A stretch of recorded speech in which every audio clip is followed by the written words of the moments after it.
હું વધીને ભાર દઉં છું તો ક્યાં શબ્દ ઉપર દઉં છું શાંત થઈ જાઉં હે. હવે આમાં મારું પ્રકાશિતપણું હોઈ શકે? એકમાં તમોગુણની માત્રા વધારે હોય, એકમાં રજોગુણની માત્રા વધારે હોય, એકમાં સત્વગુણની માત્રા વધારે હોય. સત્વગુણની જેનામાં માત્રા વધારે હોય એને એ ટાઈપના તલ કે સીન કે આદત કે અવાજ કે આવી બધી એની વ્યવસ્થા હોય. પૂજા બાપાએ કીધું કીટમાં ચટકું લાગ્યા વિના નહીં મળે કીર્તાર. ઈયળમાંથી જો ભમરી બને તો માણસને કેટલી વાત, આટલી હેલી વાત બતાવે અને આપણે વર કાઢી નાખી તો આપણે એમાં નથી ને. આ તો બધા કોઈ મુદ્દા ઉપર ભાર દઈએ એ એની સમજ છે. પણ લોહિયાણે લાખાને સાધના ઉપર ભાર દેવા માટે કીધું કે હે લાખા, તમે જાગીને જોશો તો એ ઘર તમને જડશે. એટલે અહીંયા કોઈ ધર્મ સંપ્રદાય કે ગુરુ પરંપરા કે આવો કોઈ ઉદ્દેશ બતાવ્યો નથી. આ તમે એને જેવડું બળવાન બનાવો એવડું બને અને જેવડું દુર્બળ બનાવો એટલું બને. એમાં બીજો કોઈ એ તમારો જ પ્રશ્ન છે.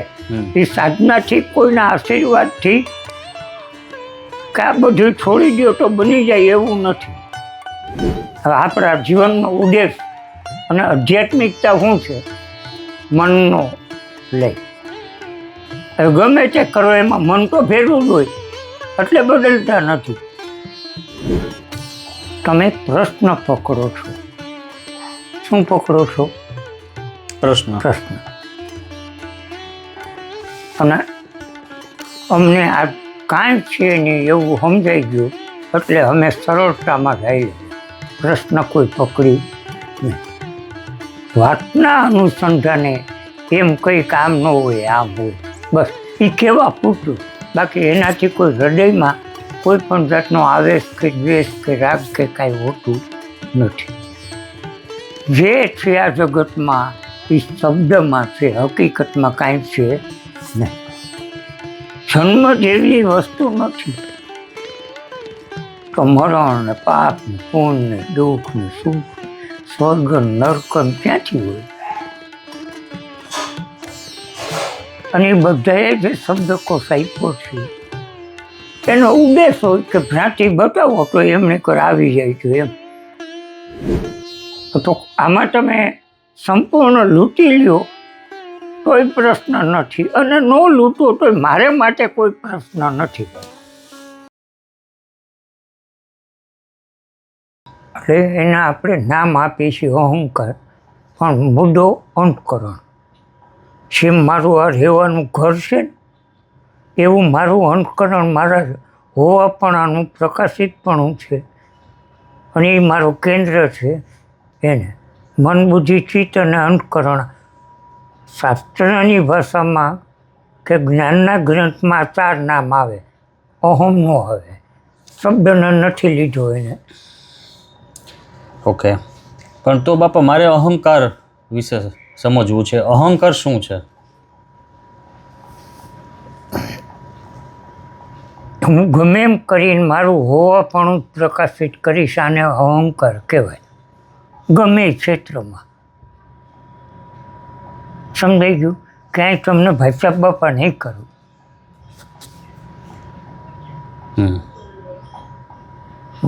તો પ્રકાશિત થયા વગર તો કોઈ રહી શકે એમ? કોઈક ને કોઈક રીતના બધા પ્રકાશિત તો આપણે થતા જ હોય છે. હવે એને બીજી રીતના માનો કે હું પૂછું, હવે એને બીજી રીતના પૂછું એમ તો અહંકાર વગર જીવન શક્ય નથી એવું સમજી શકાય? હા, કદાચ મને મારું અહંકાર ન દેખાતું હોય, તમને દેખાતું હોય કયો તો કાઢી નાખો. એટલે એવું બની શકે આપને બીજાનો અહંકાર દેખાતો હોય, આપણો ન દેખાતો હોય તો કયો તો હજી કાઢી નાખો. ના બાપા, ખરેખર અહંકાર છે શું એમ? કાંઈ નથી. હું તમને ભાર દઈને કહું ને, હું કહું એમ કરો, બસ આ અહંકાર લ્યો. નહીં તો હળવાશથી કહી શકું ને કે તમારે આમ કરવાનું છે હો. આ પ્રશ્નો બધા જેટલા છે એટલે ક્યાં આધારે છે એવો પ્રશ્ન કરવો જોઈએ. હોવાપણાના આધારે ક્યાં આધારે છે એ. એટલે હું આ ગમે એ તમે ગમે તે વ્યક્તિ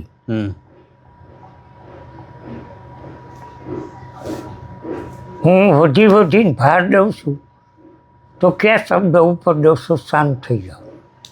હે હવે આમાં મારું પ્રકાશિત પણ હોઈ શકે નહીં.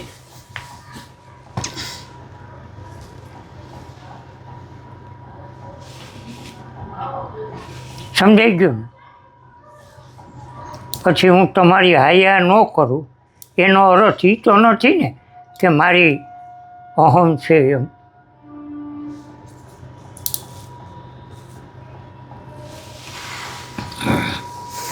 એટલે પ્રશ્ન શું છે કે જેવી રીતે એક જ રાશિવાળી વ્યક્તિ 3 પ્રકારની હોય. સમજાઈ ગયું? એક જ રાશિવાળી વ્યક્તિ 3 પ્રકારની હોય. હા. હવે એની અંદર એક આ ગણિત સમજાવું છું. આનો કોઈ હું નિષ્ણાંત નથી. આ તો સમજ માટે આપણે આ પ્રકાર લીધો.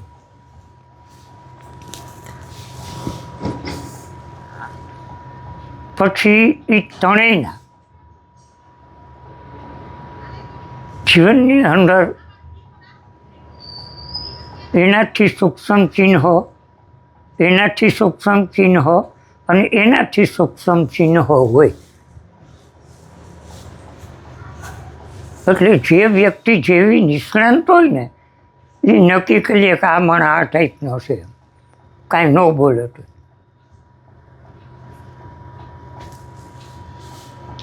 એટલે જે આ શરીર ઉપર પરમાત્માએ કોઈ પણ જાતના ચિહ્નો મૂક્યા છે, તળ ને આ ને તે, આ બધા એક તમારી સમજ માટેના છે. એટલે સામેની વ્યક્તિને હવે એ વાતને બીજી રીતે સમજાવું કે 3 ગુણવાળી વ્યક્તિ એક જ રાશિમાં જન્મ થાય.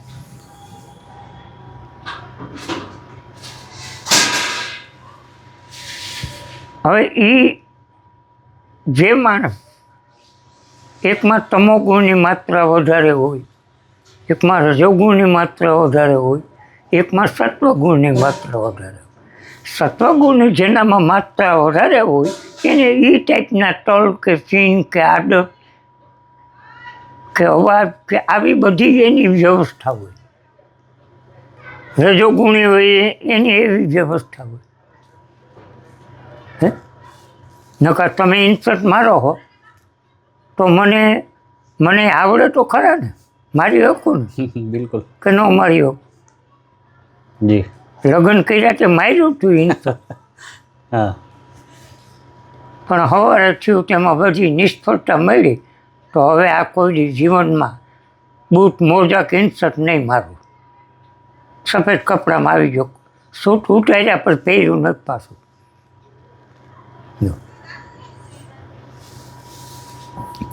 એટલે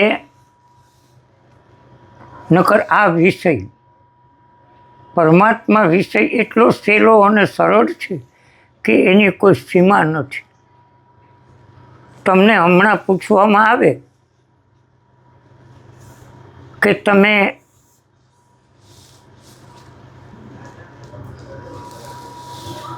તમારા જીવનનું મુખ્ય કેન્દ્ર શું છે? મન છે, વિચાર છે કે ભાવ છે કે ચિત્ત છે? મુખ્ય કેન્દ્ર. હા, કે જેના ને તમે એનો નિર્ણય સ્વીકારો. જો મારું ચિત્ત સર્વશ્રેષ્ઠ હોય તો હું ચિત્તનો નિર્ણય સ્વીકારું ને. સમજાય છે ને બોલવું જોઈએ? હા, જેનું જે કેન્દ્ર વધારે સબળ હોય એને જ આપણે અનુસરીએ. ત્યારે આપણા સંતોએ એક એસ્ટિમેટ જ આપ્યું. હમ પૂજા બાપાએ કીધું કીટમાં ચટકું લાગ્યા વિના નહીં મળે કીર્તાર, ઈયળમાંથી જો ભમરી બને તો માણસને કેટલી વાત. આટલી હેલી વાત બતાવે અને આપણે વરસ કાઢી નાખી તો આપણે એમાં નથી ને. ચિત્તમાં નથી. એ કેન્દ્રમાં આપણું સર્વશ્રેષ્ઠ પ્રબળ કેન્દ્ર નથી. સમજાયું? એટલે આ મોટામાં મોટી જો પરમાત્માની અજય વાત આવડી. હા, અને એમાંય પાછો એ કાંઈ કહેતો નથી, તમારે જ જાગવાનું છે. એટલે બાપા હું એના જ અનુસંધાને તમને પૂછતો હતો કે તમે કહો છો આટલું સરળ છે, સરળમાં સરળ હોય તો અધ્યાત્મ છે એવું તમે કીધું. પછી સાથે તમે એવું કીધું કે આમાં 100 જન્મ નીકળી જાય તો એ નથી થાય એમ. આમાં 100 જન્મ નીકળી જાય તો એ નથી થાય એમ, બે વાત થઈ. હા, એટલે સરળ છે અને 100 જન્મ લાગે. એટલે જ મને બાપા એમ થાય છે આમાં અટકાવ જે છે એ અહંકારથી છે, વ્યક્તિના અહંકાર. એટલે મૂળ એને અહંકાર કયો. જ્યાં સુધી તમારું રજોગુણી પણ તમોગુણીની પ્રાધાન્યતા હોય ત્યાં સુધી તમે તમારા નિર્ણય ઉપર જ જીવતા હોય. મન વિચારનો જ નિર્ણય હોય. તો એ બાપા તમે એવું કહો છો તમારો નિર્ણય, હા, તો એ તો આખો અલગ નથી, એ તો નોખો જ છે. એને આ ચોટી જાય. તમે કહો છો તમસ ને રજસ એને અસર કરે, એ તો આગેથી જોતો નથી એમ. એ આ સહેલી સાદી સીધી સરળ વાતને સમજી લ્યો. આ તો બધા કોઈ મુદ્દા ઉપર ભાર દે એની સમજ છે. પણ લોહિયાણે લાખાને સાધના ઉપર ભાર દેવા માટે કીધું કે હે લાખા, તમે જાગીને જોશો તો એ ઘર તમને જડશે. એટલે અહીંયા કોઈ ધર્મ સંપ્રદાય કે ગુરુ પરંપરા કે આવો કોઈ ઉદ્દેશ બતાવ્યો નથી. હા, તો એને શેમાંથી જાગવાનું કીધું હશે? હા, એને જાગવાનું કીધું ને, જાગીને જોશો તો. હા, તો હવે એનો અર્થ એ સૂતો છે. એનો અર્થ એ થયો ને કે અત્યારે એ સૂતો છે, તો એ શેમાં સૂતો છે? હું તમને એ પૂછવા માંગુ છું કે અહંકાર બાપા મને છે ને આમ બહુ સજ્જડ લાગે છે કે વ્યક્તિ એમાં ને એમાં જ સતત હોય છે. અને અહંકાર એટલે શું? તમે કીધું એમ કે હું જેમ પ્રકાશિત થાઉં છું એ અહંકાર. બસ તમારી ઇમ્પ્રેશન, તમારી મર્યાદા, તમારી શિષ્ટા, તમારું કહ્યું, તમારો હુકમ બધા પાલન કરે. આને તો આ બાપા બહુ મોટું વિઘ્ન નથી? હું એમ પૂછવા માંગુ છું.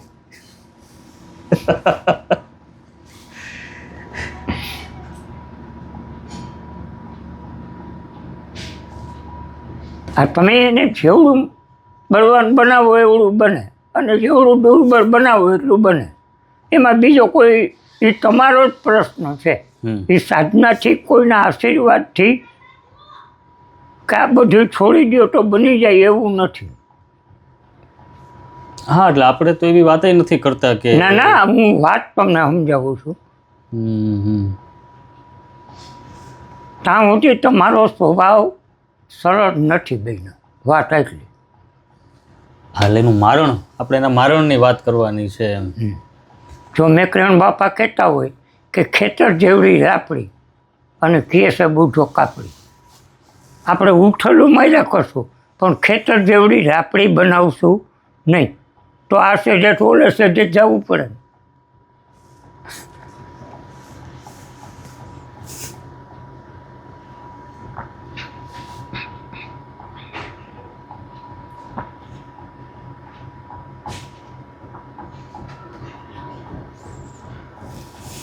હંમેશા કોઈ પણ પ્રકારનો નિર્ણય તમે તમારાથી જ કરો છો ને. આ વાતને પહેલાં સમજો. તમને કોઈ લેખિત તો નથી આપ્યું તારે આમ કરવાનું, તારે આમ કરવાનું. હવે એને તમે તમારાથી જ તમે નિર્ણય લ્યો છો. એમ હું પણ મારાથી જ નિર્ણય લઉં છું. પણ મારા આખા કાર્યક્રમની અંદર મારું મન, મારો વિચાર, મારો ભાવ, મારું વ્યક્તિત્વ કે મારું ચિત્ત આવું કંઈ હોઈ શકે નહીં. સમજાઈ ગયું? બસ આ નિરંતરતા.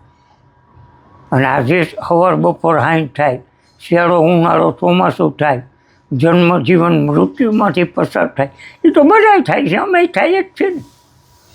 એટલે બાપા તમે તો પસાર થઈ ગયા, એ તમે વાત કીધી બરાબર. હવે જે નથી પસાર થયા એની વાત કરો, એમ કે એને જે અટકાવ આવે છે. જો ભાઈ, કોઈ પણ સાધનાથી થઈ શકે એમ કેટલા સાધના કરવાવાળા હે, કોઈ પણ જાતના ત્યાગ કરવાથી થઈ શકતું હોય તો ભારતમાં ત્યાગ જેવું કેટલા. કોઈ પણ જાતના સંયમથી થઈ શકતું હોય તો કેટલો સંયમી માણસો પણ છે.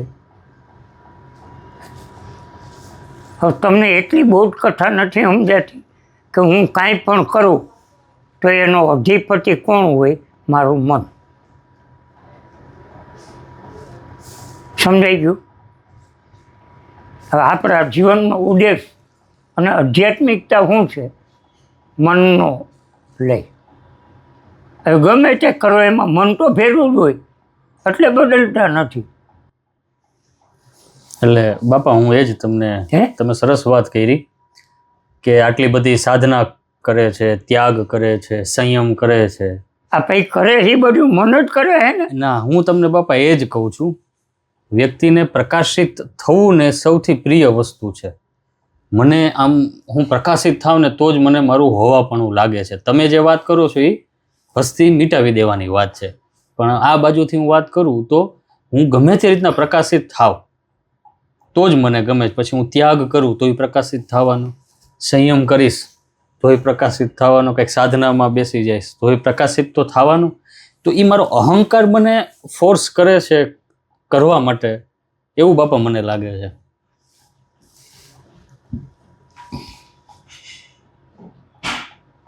જો તમે પહેલાં જ વહેલા જુગાર રમવા ગયા અને હાર્યા અને તમારી અંદર મનની બરવાનગી હોય તો તમે નક્કી કરો જુગાર કોઈ દી રમાય નહીં.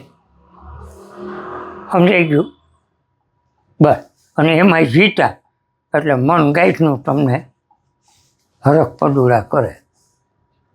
બસ. પણ એનો ધંધો તો એ હારવાનો જ છે ને. હાલો, હવે હું તમારા ઉદાહરણ ઉપર જ વાત કરું કે જુગાર રમવા ગયો અને હાર્યો. હવે તમે કીધું મન બળવાનું હોય તો રમશે નહીં. હવે હું તમને એમ કહું છું કે હારે તો વ્યક્તિને અંદરથી એમ થાય કે ના, હજી હું જે હાર્યો છે પાછું ભેગું કરી લો. તો એનો અહંકાર જ એને ગતિ અપાવે છે કે કેમ? એટલે પેલી વાત એ સમજો, મન કાર્યકારણનું પ્રતિનિધિ હોવાથી એ તમોગુણની સંજ્ઞા વધારે માં હોય છે. જે વૈભવ કે તમારી ગુણે પ્રતિષ્ઠા ધારણ કરવી એ રજોગુણનો ધર્મ છે. સમજાઈ ગયું?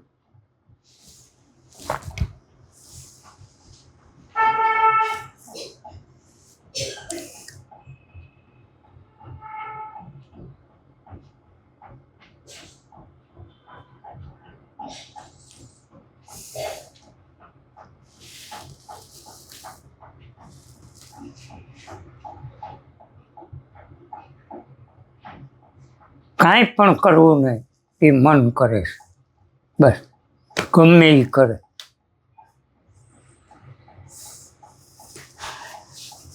અને તમે એ જુઓ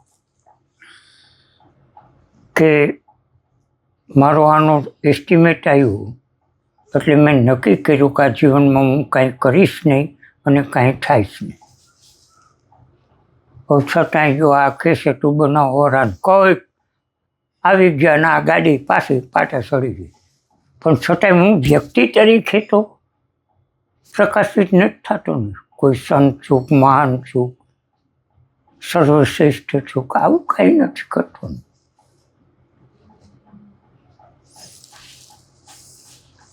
કેમ? એટલે તમારી તો વાત જ નથી બાપા. જે વાત છે એ આમ તો ભેદ કાંઈ છે નહીં, પણ વાત છે એ અમારી છે.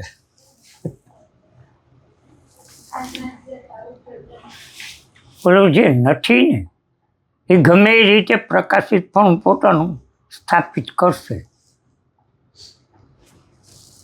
સમજાઈ ગયું? આમાં અહીંયા કોઈ પ્રકાશિતપણા જેવું બહુ થાય સાંભળો તેમ તો ના બાપો બોલવા વાળો છે, બાકી આમાં કોઈ સીન સપાટા કે એસો કે આવું કંઈ દેખાય નહીં. આવો બેન આવો. એટલે આમાં છે ને તમે પ્રશ્ન પકડો છો. શું પકડો છો? પ્રશ્ન. અને અમને આ કાંઈ છે નહીં એવું સમજાઈ ગયું એટલે અમે સરળતામાં ગાઈ લે. પ્રશ્ન કોઈ પકડી નહીં. વાતના અનુસંધાને એમ કંઈ કામ ન હોય, આમ હોય, બસ એ કહેવા પૂરતું. બાકી એનાથી કોઈ હૃદયમાં કોઈ પણ જાતનો આવેશ કે દ્વેષ કે રાગ કે કાંઈ હોતું નથી. એટલે આપણે બાપા જે મટ્યો નથી એની વાત કરીએ છીએ, જે મટી ગયો છે એની વાત નથી આપણે કરતા. મટી ગયો છે એની તો તમે જે વાત કરો છો કે એ ક્યાંય દ્વૈતમાં છે નહીં, એને કાંઈ ભાવ અભાવ કે એને કોઈ બાબત નથી. જો હોય તમે છો એની પાછળનું કારણ શું છે? હું એ જ બાપા કહું છું. હવે જ્યારે આપણે બાળક હતા અને શબ્દને નહોતા સમજતા ત્યારે આવું કોઈ અહમ હતું? અને એ એક ભાઈ ચોક્કસ સમજી લ્યો કે તમે જેવું માણસ લઈને આવ્યા છો ને એવું એ જ પકડો. હવે ત્યાં તો તમારી એ ભૂલ નથી, કારણ કે તમે એ માણસ લઈને જ આવ્યા છો એટલે એ બાજુનો બધો કચરો એ પકડે. હવે એમાંથી એને જાગવું છે. લ્યો બસ આટલું હેલું છે.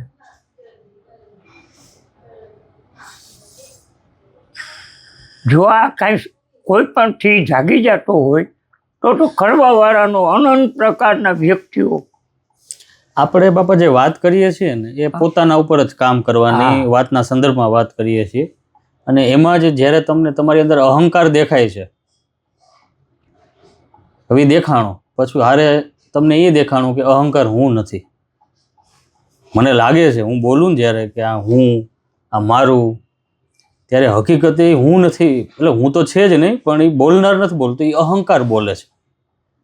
એટલે હું એ સંદર્ભે તમને પૂછવા માંગુ છું કે હવે એ તમને નોખો દેખાય છે જ્યારે કે અહંકાર હું નથી, અને હવે દેખાય છે અહંકાર. અને હવે છતાંય અમારે હું ન બોલવું પડે, તમે બોલવું પડે.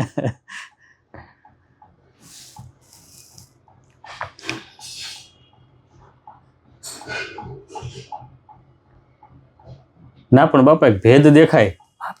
કોઈ પણ ઠેકાણે તમે પ્રકાશિત થવામાં સરળ થવાનો પ્રયત્ન કરો. બસ હેલામ હેલો રસ્તો આ. કાંઈ પણ આ મને ન જોયું એટલે તમે ગાડી ઊંધી નાખી. બસ એટલે એ અહંકાર જ થયો ને બાપા. તમે એ બહુ સરસ બોલ્યા કે મારે આ ન જોઈ, મારે આમ જ જોઈ, મારે ચા છે તો એ મારે કપમાં જ જોઈ કે રકાબીમાં જ જોઈ, અથવા તો મારે મારું સ્થાન, આપણે અમુકનું સ્થાન હોય ને નિશ્ચિત, ગુરુઓ કે જેનું આપણે કહીએ કે એને અમુક સ્થાન ન મળે તો એ બેસે નહીં.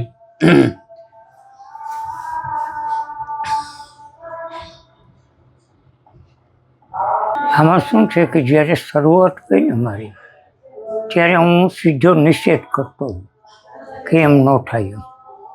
પણ હવે સમજથી જ કહેવાનું એટલે કાંઈ પ્રશ્ન ઊભા થાય નહીં.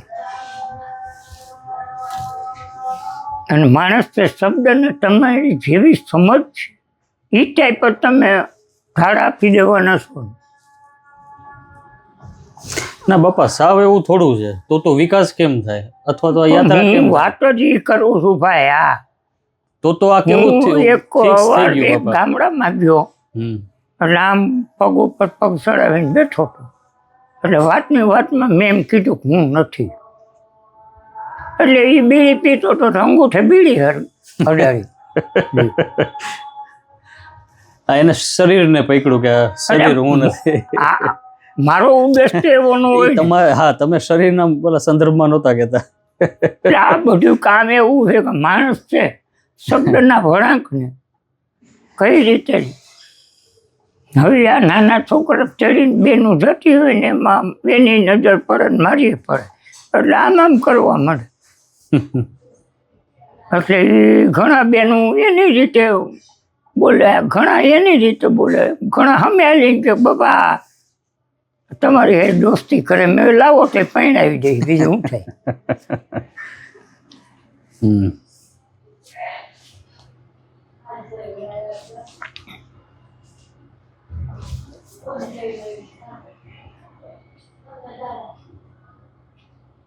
એટલે આમાં શું છે કે શબ્દ માત્રને આ જો બધું હેલું કરવું હોય તો શબ્દને ખાલી સમજવાનો છે. ભલે તમે પત્રકારો, સમજાઈ ગયું? બસ જે છે આ જગતમાં એ શબ્દમાં છે, હકીકતમાં કાંઈ છે નહીં. જન્મ જેવી વસ્તુ નથી તો મરણ ને પાપ ને પુણ્ય ને દુઃખ ને સુખ, સ્વર્ગ નર્ક ક્યાંથી હોય? અને એ બધાએ જે શબ્દકોશ આપ્યો છે એનો ઉદ્દેશ હોય કે ભ્રાંતિ બતાવો તો એમને કર આવી જાય છે એમ. બાકી જે નથી કરવા એ ભ્રાંતિ હું ભેરા રાખો તો ન કરે. તમને તમારો અહમ દેખાય છે એક વાતને સમજ. હા હા ના દેખાય જ છે બાપા. હા તો પછી તમે એને સમજી ન શકો, કાઢી ન શકો. એમ તમે જેમ કહો છો એટલું ત્વરિત નથી નીકળી જતું.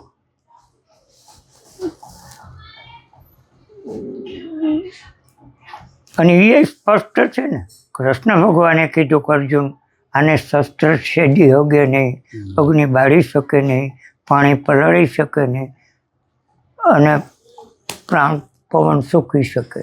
હવે એને તો કાંઈ નથી. હે હા એને હા તો આટલું ન સમજાઈ જાય કે આ છે એ કોને છે, હાલ આને કાઢી નાખું. હા હું એ જ બાપા કહું છું. એને તો હું એ જ વાત તમને કરું છું ભાઈ. આ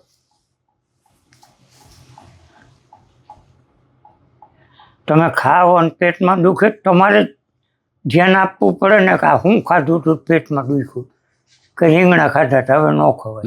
બસ એમ, બીજું શું હોય એમ. એટલે એનું કારણ પકડવાની કે ગોતવાની વાત છે.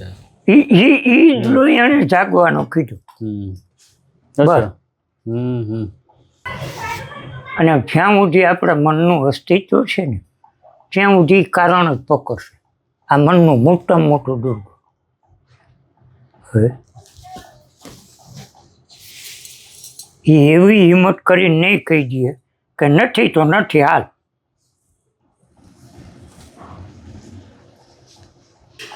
જ્યાં સુધી મન વિચાર ભાવથી અનુકરણ છે ત્યાં સુધી તમે છો.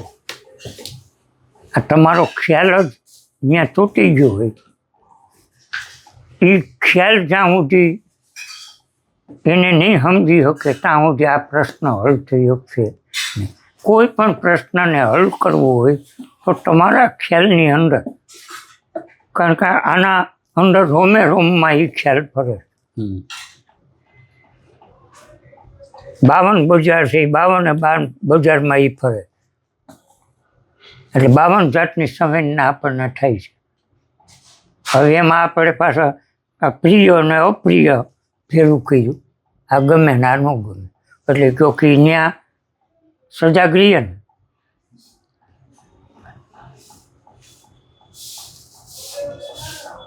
આપણને પાકી ખબર છે કે આપણે 5 જ્ઞાનેન્દ્રિયોના વિષયને સમજતા શીખા પછી 4 અંતકરણના વિષયને સમજતા શીખા. સમજાઈ ગયું? હવે જે 4 અંતકરણ હું કહું છું એ 4 જાતની ઘટના ઘટે છે, સ્થાન તો એક જ છે.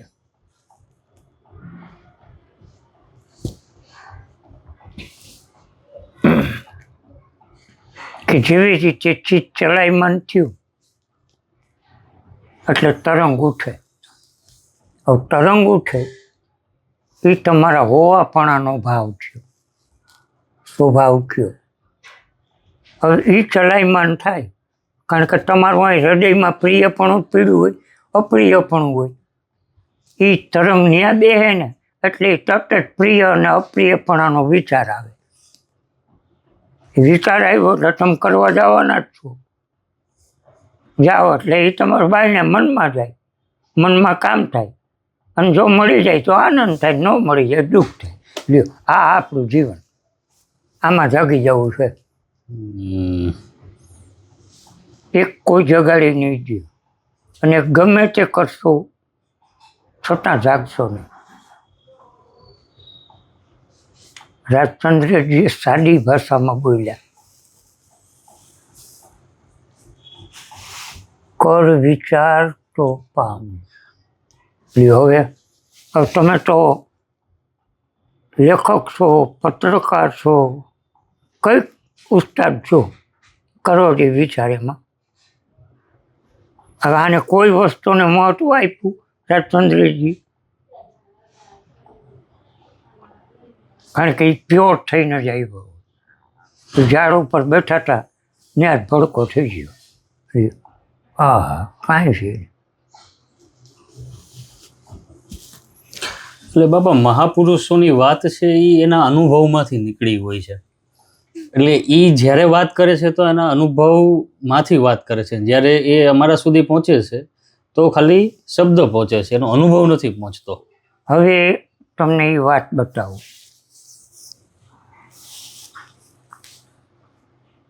કે એક તો હું ક્રિયાનો નિષેધાત્મક માણસ છું. જો આ રાજચંદ્રજીનો શબ્દ કેમ બોલ્યો? કારણ કે એ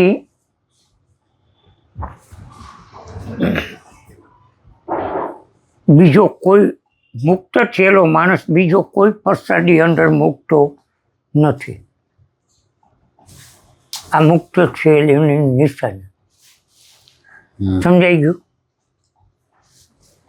હવે બીજા અનંત પ્રકારે વખાણ કરે, કઈક ભાવ બતાવે, કઈક દારા દે છો. હવે એવાને કોઈ દી બોલ્યો નામ લીધું?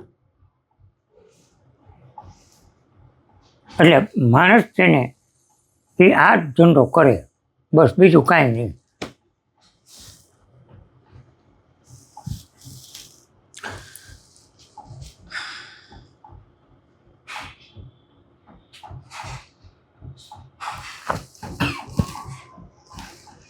અને ગમે ને એની પાસે હો, કૃષ્ણ જેવી વ્યક્તિથી અર્જુન હકીકત સમજી ન શીખો તો ભૂલ તો અર્જુનની જ છે ને, કૃષ્ણની તો કઈ જ ન હકાય ને. ન કરી એવા શબ્દો બોલીએ કે સ્થિતિ પ્રજ્ઞ થાય એમ. એટલે બાપા એ તો પાકું જ છે કે આમાં કરવાનું તો તમારે જ છે, પણ આપણે ગુરુ સદગુરુની સાથે સત્સંગ કરીએ એનું પણ મહત્વ તો છે જ ને. હું વાતને ના નથી પાડતો, પણ હું આ જે કાંઈ આ જાહેરમાં હાલે છે પ્રવચનો, એ વ્યક્તિ અને મારા વિચારની આપલેમાં શું તફાવત તમને દેખાય છે, એ કોઈને કોઈ રીતે સૂક્ષ્મપણે તમને માન્યતા પકડાવશે, ક્રિયા પકડાવશે, શ્રદ્ધા વિશ્વાસ પકડાવશે. અહીંયા એ કંઈ આપું છું કંઈ હે? હવે આ તમારે ચોકસાઈ કરવાની છે કે મારે કરવાની?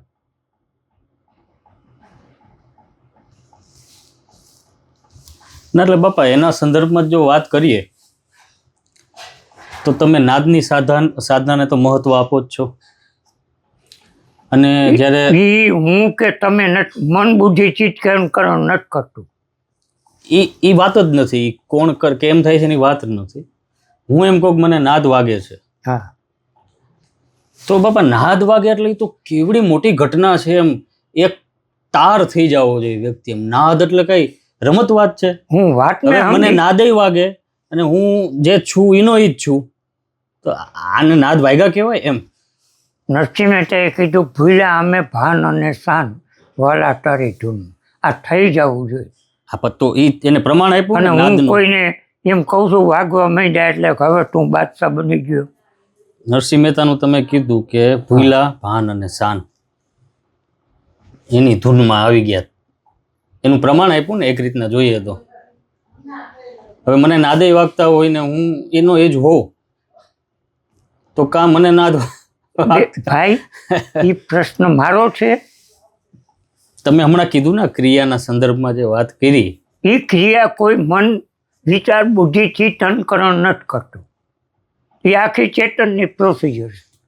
એ બરાબર છે. અને જેટલા તમે શાંત થાઓ એટલા હળવા થાઓ એ વાત નક્કી.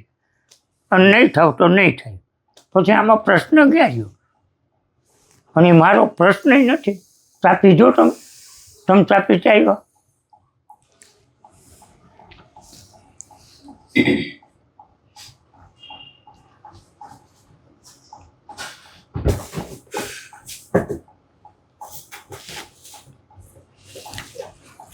કોઈનું શું થાય છે એ મારે જોવાનું નથી. આટલા વર્ષના દાખલાની અંદર હું તો બાપા કોઈની વાત જ નથી કરતો, હું તો આંતરિક યાત્રાની જ વાત કરું છું. પણ આપણે બાર જ વયા જાય છે, બીજા શું કરે છે. એક જ વ્યક્તિ અમારે જેઠ સુદ બીજને દી મળવાનું હતું. પેલા જ ઓલો માણસ ને આમ બહુ પ્યોર હતો. હવે એ મળવાનું હતું તે દી મારે ન જવાનું. નકર અમારે હું હતું જેઠ મહિનાની બીજથી અહાડ મહિનાની બીજ સુધી, અહાડ મહિનાની બીજે પરબે છેલ્લે આવવાનું, ત્યાં રહી અને પછી બે હોમ ઘીરે જવાનું. આ રીતની ગણતરી હાલીને જ જવાનું બધું. એટલે હું બીજ નદી ન જઈ શક્યો. તો ત્રીજ નદી 3:30 કે 3 થયા છે ને ત્યાં એનો સક્ષમ શરીર મારી આમે આમ હાથ છોડીને અહીંયા બેઠું આમ ઊભું. એટલે મેં આમ કર્યું. હવે મને તો આવા રહસ્યવાદની થાતો માણસ ખબર ન હોય. એટલે એને શરીર છોડીને સૂક્ષ્મ શરીર અહીંયા હાથ છોડીને વિદાય લઈને ગયું. હવે એ બીજે દી હાજે ખબર પડી કે આમ થયું એમ. તો આમાં તમે સંપૂર્ણ લૂંટી લ્યો તોય પ્રશ્ન નથી, અને ન લૂંટો તોય મારે માટે કોઈ પ્રશ્ન નથી ભાઈ. બરાબર છે.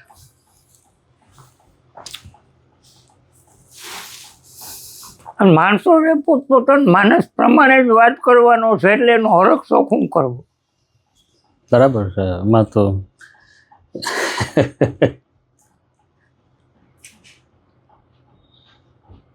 એ બીજી દિશામાં જઈ જ ન શકે ને, એકને એક જ વાત કરે. આપણે અહીંયા આવતા હોય ને, આપણે આમ નવા હવા આવે એટલે ચહેરો જોઈ પૂછો એ કે અમને સમજાઈ ગયું છે, તો આપણને શું વાંધો તો હમણાં 2-3 દી પહેલા 2-3 આવ્યા તો એને કીધું ભાઈ વિચારથી શાંત થાવ કે બાપા આટલા વર્ષમાં વિચાર બંધ થતા જ નથી. હવે તો હું કરી દઉં. એટલે એવું તમને કીધું એને કે તમે કંઈક કરી દો? હે, એવું એને કીધું તમને કે તમે કંઈક કરી દો? એટલે એ પ્રશ્નના અનુસંધાને એને હું બોલ્યો. એટલે અંતરની અપેક્ષા હોય એમ કે તમે શું આપો છો, આ તે બધા આપે જ છે. એટલે મને એવો જ ગણી લી માન્યતામાં કે કંઈક. હા, એટલે હું એને કહું ભાઈ તમારું કારણ અનાદિથી વિચાર છે. જન્મ મૃત્યુ સુખ દુઃખ સંયોગ વિયોગ વિચાર શૂન્ય બની જાવ એટલે કાંઈ આવું રીએ નહીં. લ્યો બાપા, આ તો શાસ્ત્રોની વાત છે. હવે આપણે અહીંની ને એની વાતો કરી છે એટલે હું એકાદી કરી નાખું. બ્રહ્મ વિદ્યા કહેવાની છે. હે, એક બ્રહ્મ વિદ્યા કહેવાય. જેટલા શાસ્ત્રો લખાણા છે ને એ કે બ્રહ્મ વિદ્યામાં લખાણા છે. અને એટલે જ આમ તો શબ્દો જ છે, પણ છતાં એ જેમ છે એમ આપને સમજાતા નથી. એનું કારણ શું? તો કે બ્રહ્મ વિદ્યામાં લખાણા છે. અને બ્રહ્મ વિદ્યા એટલે શું? તો એ કે કોડવર્ડમાં હોય, સીધે સીધું ન હોય. એટલે તમે જે વાત કરો છો ને એ 5 વખત સાંભળીને ત્યારે એમ થાય કંઈક સાંભળવું એમ.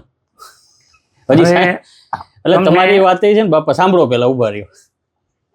એ વાત એ કોડવર્ડમાં હોય છે. એટલે તમે ઓલી જે લાખાવાળી વાત કરી ને, કારણ વાળી, હવે એ તમે એને એટલી સરળતાથી કહી દો. હવે અમારે તો એ આખો જીવનનો પ્રશ્ન હોય તમે એમ કહો કે એ કારણ ગોતી લ્યો એટલે થઈ ગયું કામ એમ, એટલે જાગી ગયા. પણ એ આખી પરિસ્થિતિ હોય ને જ્યારે આપણે એને જોતા હોય કે અમારો આ અહંકાર છે, તો એમ તમે એટલે થતું હશે, હું ના નથી પાડતો એટલું સરળતાથી, પણ અમને નથી થતું એટલું એમ. એટલે તમારી ભાષા થોડી કોડવડ જેવી લાગે એમ કહેવાનો મતલબ.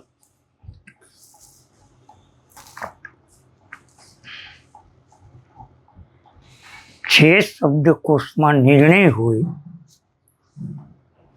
એને જ્ઞાનનો શબ્દકોશ કહેવાય. સમજાઈ ગયું? યોગ વશિષ્ઠના 2 ભાગ વાંચો એટલે કોઈ પ્રશ્ન નિર્ણય, કારણ કે પ્રશ્ન એ શબ્દથી છે અને શબ્દ પ્રશ્ન છે ત્યાં સુધી મન વિચાર ચિત્ત અંકરણ હું મારું બધું છે, તો જ પ્રશ્ન છે. એટલે એ એનો જવાબ એ આપે. હવે એમાં એને માયા વિશે કે ભ્રમ વિશે કે અજ્ઞાનતા વિશેના શબ્દકોશ વશિષ્ઠજીએ એવા આપ્યા કે રજૂમાં સર્પની ભ્રાંતિ. ડોળું પીળું હતું ને અંધારું હતું, મને થઈ ગયું કે નાગ છે, બસ બીજું કાંઈ આમાં છે નહીં. હકીકતમાં નાગ નથી.